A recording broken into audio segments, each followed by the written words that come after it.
حضرت شیخ عبد القادر جیلانی کہہ دو رحمت اللہ علیہ، سچے پیر حق سچ کے ولی، وہ ہمارے سر کا تاج ہے۔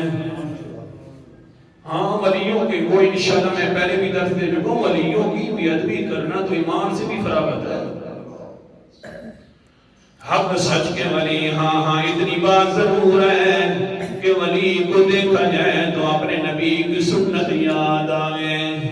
وہ ولی ہے نبی کو دیکھ کر اس کے ایک ایک حصے کے اندر اللہ تعالیٰ کی انعامات یاد آئے۔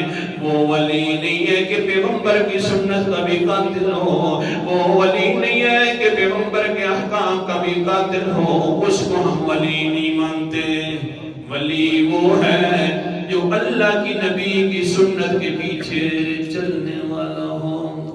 شیخ عبد القادر جیلانی بڑے ولی تھے،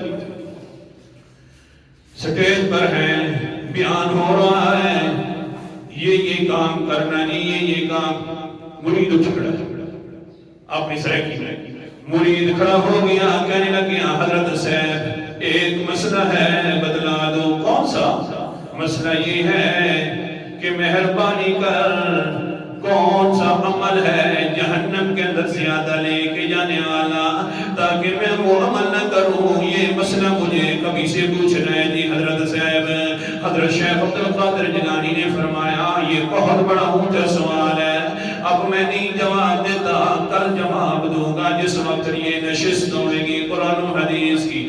ٹھیک ہے جناب، بیٹھ گیا فرید صاحب، اللہ اکبر کبیرہ۔ دوسرا دن ہوا، شیخ عبد القادر جیلانی نے پوچھا وہ کون سا انسان تھا جو کل اتنا بڑا مشکل سوال کر رہا تھا؟ وہ انسان کھڑا ہوا، کہنے لگیا کہ میں۔ حضرت شیخ نے فرمایا یہی میں زیادہ جہنم کے اندر لے کے جانے والی ہے۔